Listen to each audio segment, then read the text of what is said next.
In the last video, we studied the meter bridge or Kelvin's method to determine galvanometer resistance and post office box or PO box. The formula of post office box is rho equal to x by r square upon capital L or x equal to r q upon p. आपण या अगोदरच्या व्हिडिओमध्ये metre ब्रिजचा experiment आपण complete अभ्यासलेला होता. मी या अगोदरही तुम्हाला सांगितलेलं आहे करंट इलेक्ट्रिसिटी या टॉपिकवर आपल्या प्रॅक्टिकलचा अभ्यासक्रम बराच अवलंबून आहे. त्याच्यामध्ये काही एक्सपेरिमेंट आहेत, जवळपास 4 एक्सपेरिमेंट आहेत. त्यामधील मीटर ब्रिजचे 2 आणि पोटेन्शियोमीटरचे 2 मोठे एक्सपेरिमेंट आपण या टॉपिकमध्ये अभ्यासणार आहे. But in this video we start the next point is potentiometer. याच्या पुढचा पॉइंट पोटेन्शियोमीटर आहे, तो पार्ट आपल्याला आज कंटिन्यू करायचा आहे. Potentiometer POTENTIOMETER potentiometer.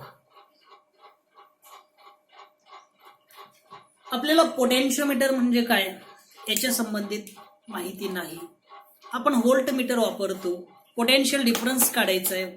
एखाद्या सर्किटमध्ये ॲमीटर वापरला जातो, व्होल्ट मीटर वापरला जातो, कनेक्ट केला जातो.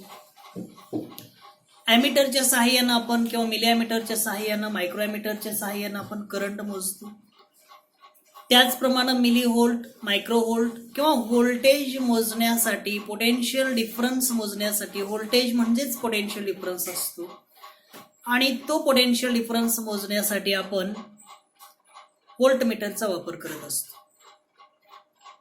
मग इथं पोटेन्शियोमीटर हे एक आपलं आर्टिकल आहे. याच्यामध्ये पोटेन्शियोमीटर म्हणजे काय, त्याचं प्रिन्सिपल काय, त्याच्या मेथड्स कशा आहेत, एवढा संपूर्ण पार्ट आपल्याला या पोटेन्शियोमीटर पार्टमध्ये घ्यायचा आहे. मग पोटेन्शियोमीटर या पार्टमध्ये सुरुवातीला पोटेन्शियोमीटरचं प्रिन्सिपल किंवा पोटेन्शियोमीटर काय आहे, पोटेन्शियल डिफरन्स कसा काढला जातो as compare to volt meter, आणि पोटेन्शियोमीटरच्या 2 मेथड्स आपल्याला याच्यामध्ये घ्यायच्या आहेत. त्यामध्ये एक आहे to compare EMF of a cell. When the two cells are connected in separate method or individual method, and second method is the two cells are connected in sum and difference method.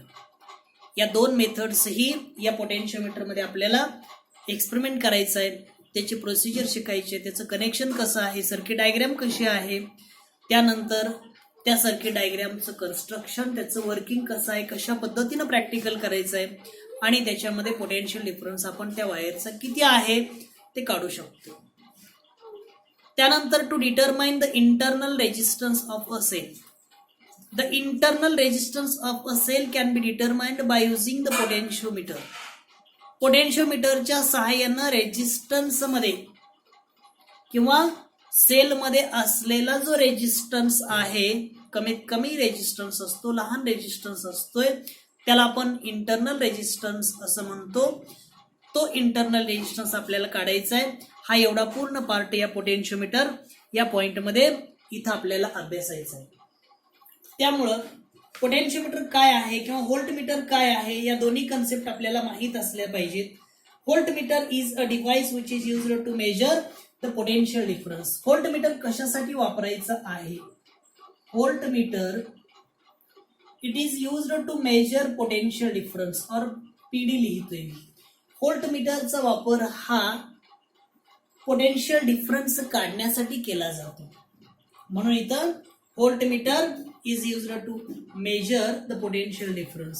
But the potentiometer is a device which does not draw any current from the circuit. Potentiometer हा circuit मध्ये असलेला current draw करत नाही, current दाखवत नाही, काढत नाही. But the potentiometer which does not, or the potentiometer device which does not draw any current from the device. But it is a ideal voltmeter. पोटेन्शियोमीटरलाच आयडियल व्होल्टमीटर असं म्हटलं जातं. पोटेन्शियोमीटर हा एक आयडियल व्होल्टमीटर म्हणून काम करतो and it is used to accurate measurement of potential difference. आणि हा काय काम करतोय? ॲक्युरेट पोटेन्शियल डिफरन्स मोजण्याचं काम करतो. It is used to accurate the measurement of potential difference. बघा हे पॉइंट्स महत्वाचे आहेत. व्होल्टमीटर कशासाठी वापरायचं आहे? It is used to measure the potential difference. Voltmeter हा पोटेन्शियल डिफरन्स मोजण्यासाठी काढण्यासाठी वापरला जातो. मग पोटेन्शियोमीटर हा काय? करंट मोजणं किंवा करंट मोजण्यासाठीच एखाद्या सर्किटमध्ये असलेला करंट किती आहे ते काढण्यासाठी पोटेन्शियोमीटर वापरला जात नाही. तर तो एक आयडियल व्होल्टमीटर आहे आणि आयडियल व्होल्टमीटर असून ॲक्युरेट पोटेन्शियल डिफरन्सची किंमत किती आहे किंवा कमीत कमी पोटेन्शियल डिफरन्स जरी असेल तरीही त्याची किंमत काढण्यासाठी मिळवण्यासाठी आपण पोटेन्शियोमीटरचा वापर करत असतो आणि वापर केला जातो. म्हणून व्होल्टमीटर डायरेक्ट इन्स्ट्रुमेंट आहे, पण पोटेन्शियोमीटर हे आपण एक सर्किट वरून किंवा एक सर्किट तयार करतो ते म्हणजे पोटेन्शियोमीटर असतं.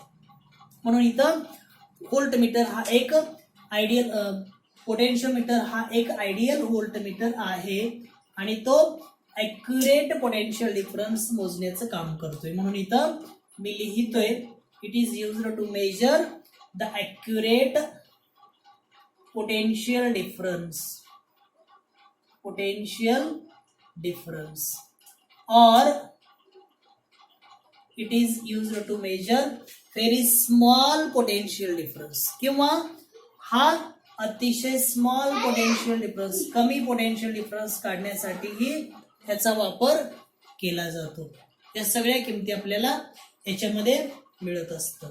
म्हणून आता पोटेन्शियोमीटरचं प्रिन्सिपल काय आहे, पोटेन्शियोमीटर काय आहे हे समजलं तर आपल्याला त्याच्या पुढं पोटेन्शियोमीटर प्रिन्सिपल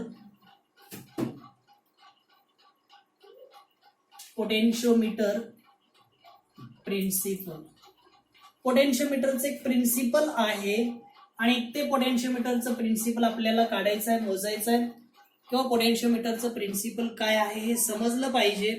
त्यासाठी पोटेन्शियोमीटरची डायग्राम मी अगोदर काढतो, त्याच्यावरून त्याचं प्रिन्सिपल तुम्हाला समजावून देते. आपण एक वायर घेतली, त्या वायरची लेंथ ही कितीही घ्यायची. अंदाजे आपण किती लेंथ घेतली, ही एवढी लेंथ आहे वायरची. या पॉइंटला ए नाव देऊयात. त्याच्यानंतर हा जो पॉइंट आहे या पॉइंटला बी नाव देऊयात.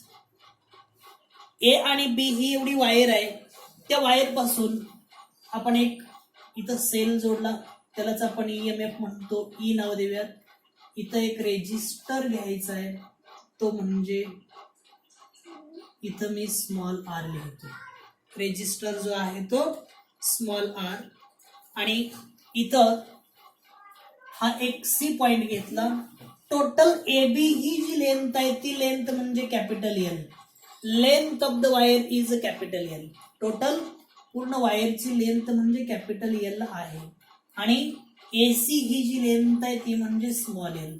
एसीची जी किंमत आहे ती स्मॉल एल आहे. आता आपल्याला पोटेन्शियोमीटरचं प्रिन्सिपल काय आहे ते शोधण्यासाठी इथं अगोदर नोटेशन्स घ्यावे लागतील. एल काय आहे, आर काय आहे. आर हा रेजिस्टन्स आहे. L length of the wire A B. आणि ए बी मध्ये असलेला रेजिस्टन्स, ए पासून डी पर्यंतची ही वायर आहे. ए पासून डी पर्यंतच्या वायरची लेंथ म्हणजे एल. ए पासून बी पर्यंतचे जे डिस्टन्स आहे त्याच्यामध्ये रेजिस्टन्स असतो, ती वायर आहे म्हणून त्याच्यामध्ये रेजिस्टन्स आहे. तो रेजिस्टन्स म्हणजे कॅपिटल आर. ए म्हणजे त्याचा क्रॉस सेक्शन, ए म्हणजेच एरिया ऑफ क्रॉस सेक्शन. त्याचा आपण एक छेद घेतला तर त्याचा एरिया किती आहे तो म्हणजे area of cross section. E म्हणजे ईएमएफ ऑफ अ सेल. या सेलचा जो ईएमएफ आहे तो म्हणजे ई. आणि स्मॉल आर म्हणजे इंटरनल रेजिस्टन्स. स्मॉल आर म्हणजेच इंटरनल रेजिस्टन्स. हे नोटेशन्स महत्वाचे आहेत, आपल्या लक्षात आले पाहिजे. आता याचं हे पॉझिटिव्ह टर्मिनल आहे, हे निगेटिव्ह आहे. आपण स्विच ऑन केलं किंवा याच्यातून करंट पास केला तर करंटची डायरेक्शन पॉझिटिव्ह टर्मिनल कडून इकडून अशी निगेटिव्ह टर्मिनल पर्यंत येते. मग पॉझिटिव्ह टर्मिनल कडून निगेटिव्ह टर्मिनल कडे करंट जातो, करंट फ्लो होतो, त्यावेळेला याच्यामध्ये किती करंट मिळणार आहे, म्हणून इथं the current through AB is, या AB वायर मध्ये असलेला जो करंट आहे तो करंट आपल्याला काढणं गरजेचं आहे. आणि तो करंट म्हणजे आपल्याला करंटचा फॉर्म्युला माहित आहे, I is equal to, according to Ohm's law, the potential difference phi is equal to IR. phi is equal to IR. मग phi म्हणजे पोटेन्शियल डिफरन्स आहे. पोटेन्शियल डिफरन्स म्हणजेच EMF असतो, व्होल्टेज असतं. मग इथं आपण या सर्किटमध्ये E हा EMF जोडलेला आहे. E हा EMF असल्यामुळं इथं आपल्याला phi म्हणजे पोटेन्शियल डिफरन्स, याच्याऐवजी हा I is equal to, phi म्हणजेच मी अगोदर असा फॉर्म्युला लिहितोय, I is equal to phi upon R होईल. आणि phi म्हणजे या सर्किटमध्ये पोटेन्शियल डिफरन्स जे आहे ते म्हणजे इथं कनेक्ट केलेला जो EMF असतो, सेल मधूनच करंट जाणार आहे म्हणजेच E येणार आहे. इथं EMF चा E येईल अपॉन R, याच्यामध्ये जो करंट आहे तो म्हणजेच I झाला, E म्हणजे EMF झाला. मग रेजिस्टर R किती असेल रे याच्यामध्ये, टोटल A पासून इथं पर्यंत या वायर मध्ये असलेला कॅपिटल R आहे तसा, आणि हा इथं कनेक्ट केलेला जोडलेला जो आहे तो स्मॉल r, म्हणून I is equal to E upon R plus R. This is the current through AB. AB या वायर मध्ये असणारा जो करंट आहे त्या करंटची किंमत आपल्याला एवढी मिळालेली आहे. आता पोटेन्शियल डिफरन्स अक्रॉस एबीज, या एबीच्या अक्रॉसचं पोटेन्शियल डिफरन्स आपल्याला काढायचं आहे. हा झाला current.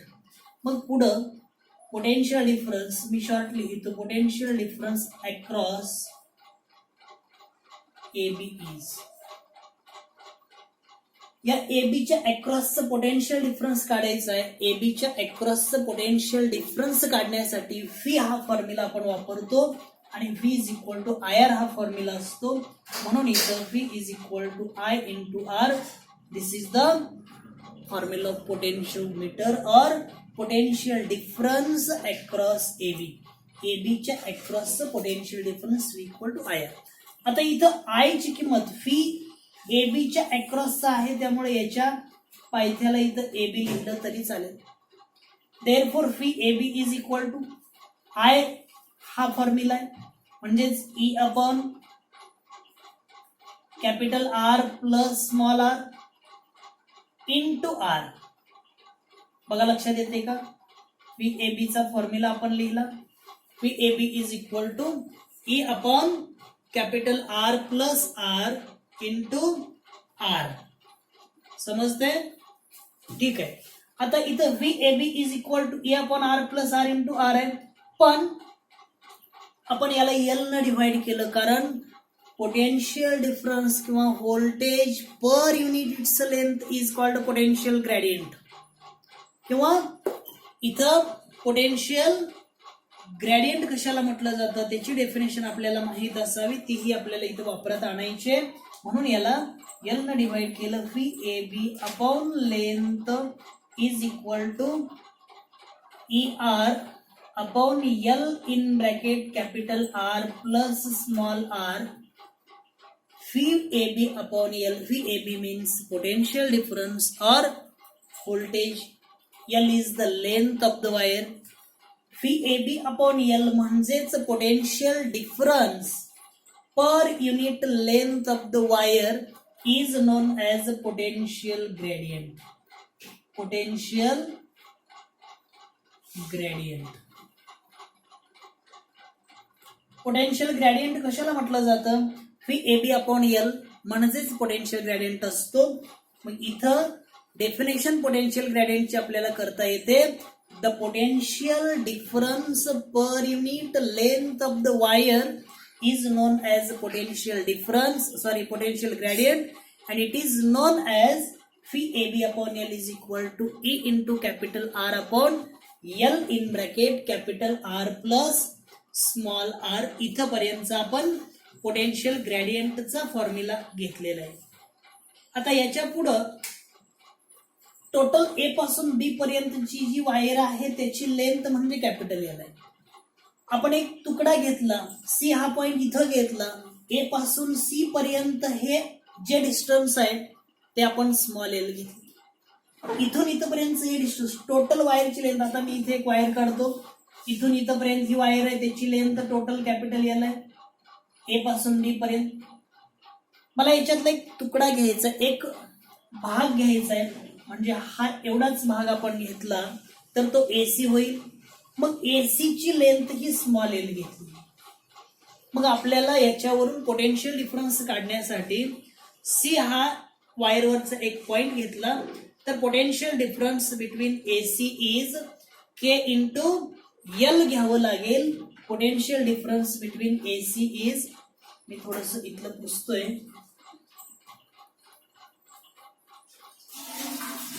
potential difference between AC is potential difference between AC is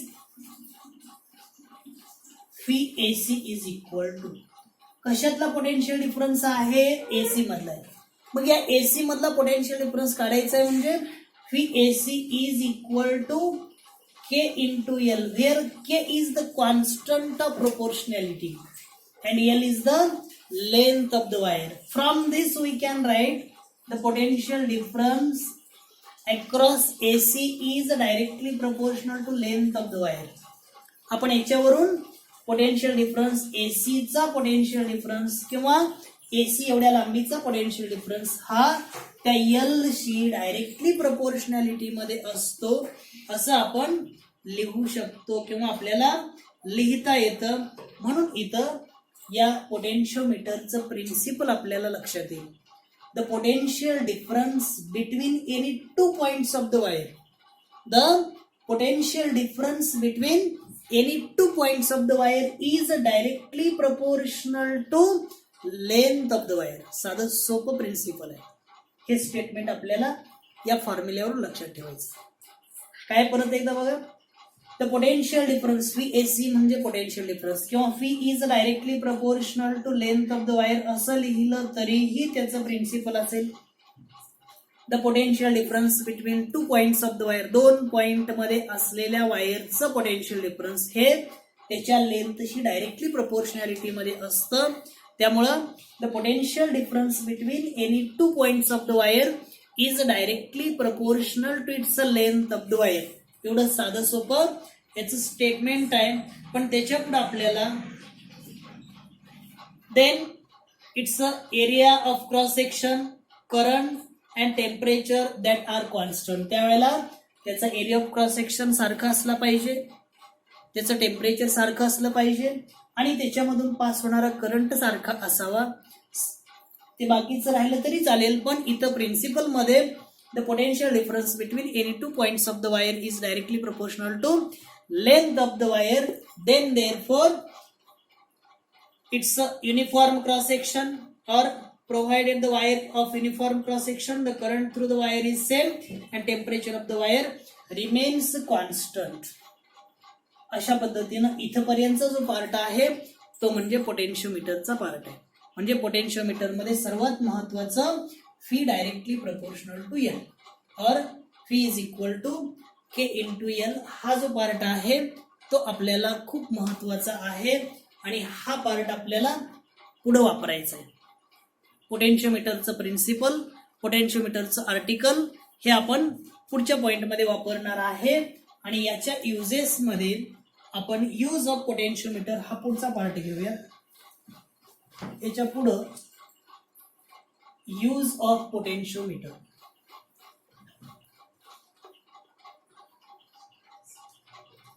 Use of potentiometer. Use of potentiometer. आता यूज ऑफ पोटेन्शियोमीटर मध्ये या पोटेन्शियोमीटरचा वापर करायचा आहे, यूज करायचा आहे. आणि या यूज मध्ये ए आणि बी अशा दोन यूज आहेत. त्यामध्ये एक आहे तो to compare EMF of cells and to find the internal resistance r of the cell. आणि तिसरा आहे तो ऍप्लिकेशन ऑफ पोटेन्शियोमीटर आहे. ए बी आणि सी असे तीन पार्ट आपल्याला दिलेले आहेत. त्यामधील ए आहे to compare EMF of cells. त्याच्यामध्ये ए पॉइंट जो आहे तो ए म्हणजे टू कम्पेअर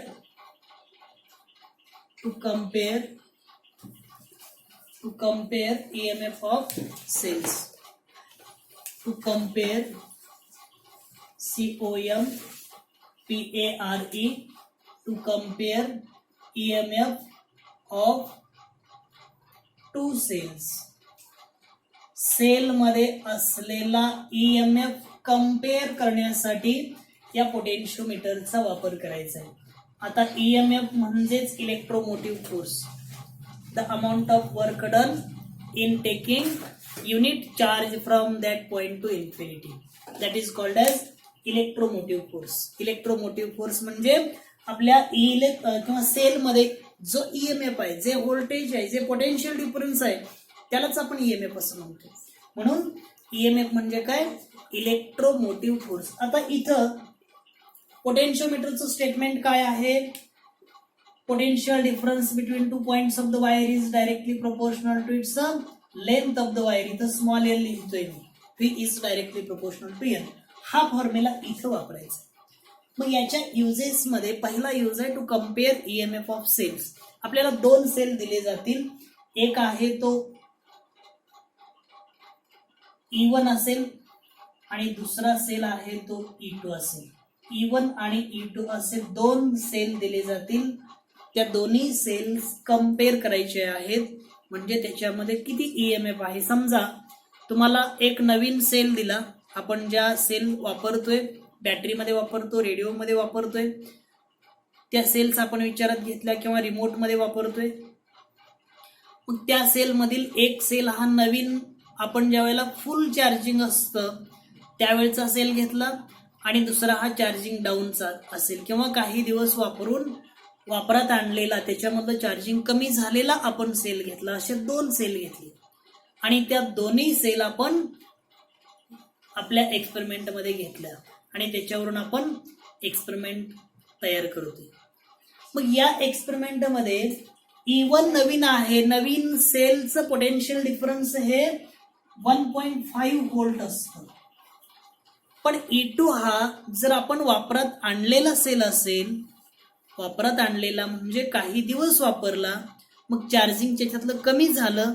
मग किती चार्जिंग कमी झालं, किती त्याच्यातला EMF कमी झाला, किती व्होल्टेज कमी झाला, त्यालाच आपण किती पोटेन्शियल डिफरन्स याचा कमी झाला म्हणतो. त्याच्यामधला EMF कमी होतोय त्यावेळेला E2 ची किंमत किती आहे ते मोजायचं आहे.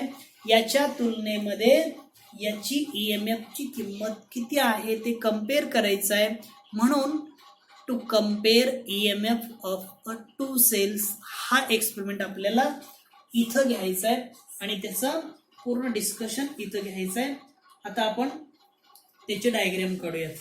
आपण अगोदर पोटेन्शियोमीटर काढूयात. पोटेन्शियोमीटरची वायर ही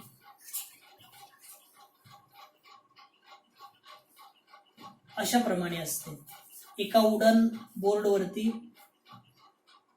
ही अशी वायर कनेक्ट केलेली असते.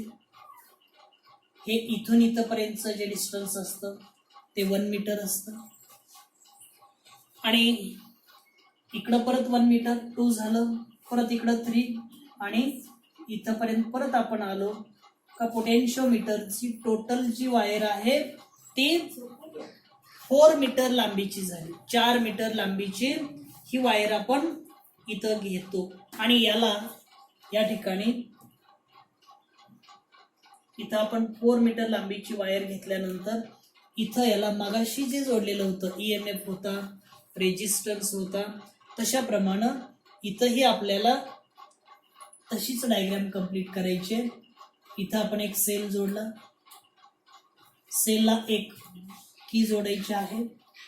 कीला इथं रिहोस्टॅट जोडायचा, सॉरी रेजिस्टन्स किंवा इथं आपण रिहोस्टॅट म्हणतो, तो रिहोस्टॅट जोडायचा आहे, रिहोस्टॅट जोडायचा आहे. याला आपण ई म्हणतोय, ई नाव दिलं, त्याला के नाव दिलं, आणि हा जो आहे तो रिहोस्टॅट आहे, त्याला रिहोस्टॅट आपण नाव दिलं. आता याच्यामध्ये हा एक ए पॉइंट घेतला इथला, आणि हा जो आहे तो रिहोस्टॅट पर्यंत कनेक्ट करायचा आहे, याला बी पॉइंट नाव दिला, तो रिहोस्टॅट पर्यंत असा कनेक्ट करायचा. इथं ए पॉइंट पासून 2 सेल जोडायचे आहेत, ए पॉइंट पासून 2 सेल जोडायच्या आहेत. हा पहिला सेल झाला, आणि त्याच्या पुढं किंवा हेच मी थोडस 2 सेल अशा पद्धतीने दाखवते. अजून एक दुसरी वायर इथून काढली, आणि या सगळ्या वायर्स आहेत, इथं आपण अशा पद्धतीने जोडतोय. कोणत्या पॉइंटला जोडतोय? इथं एका पॉइंटला आपण जोडणार आहे. या अशा पद्धतीने इथं या पॉइंटला कनेक्ट केलं, आणि या पॉइंट पासून ज्या वेळेला आपण जोडतोय त्यावेळेला इथून या पॉइंट पासून याला आपण K1 नाव देऊयात, याला K2 नाव देऊयात. K1 आणि K2 अशा 2 कीज आपण इथं कनेक्ट केल्या, आणि त्याच्या पुढं किंवा या दोन्ही वायर्स जोडत असताना टेक्स्टबुक मध्ये जसं दिलेलं आहे त्याप्रमाणे जरी जोडलं तरी चालेल. या वायर्स अशाच पुढे आणल्या, इथे एक डॉट जोडायचा, अशाच इथं पुढे आणल्या, डॉट जोडायचा. या पॉइंटला अशाच कनेक्ट केलेल्या आहेत, त्या मीही तशाच प्रमाणे कनेक्ट करतोय. K1 आणि K2 या सेल्स आहेत, म्हणून याला सेल्स नाव देऊयात. इथं हा E1 नाव देऊ, आणि याला E2 नाव देऊयात.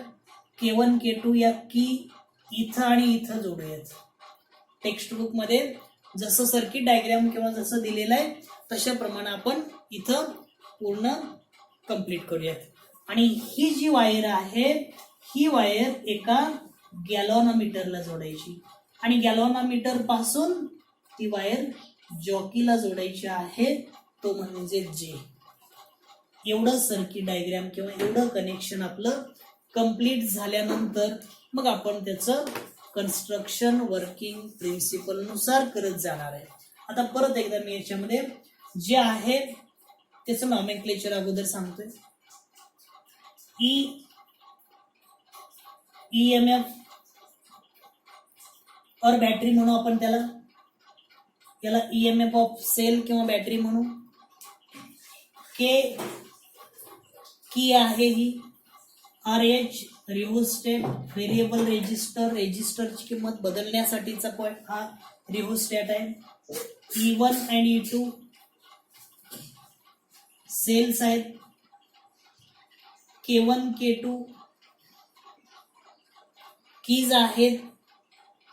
जी हा गॅल्व्हनोमीटर आहे, आणि जे हा जोकर आहे किंवा जॉकी असं म्हणतो. जे इज द जॉकी.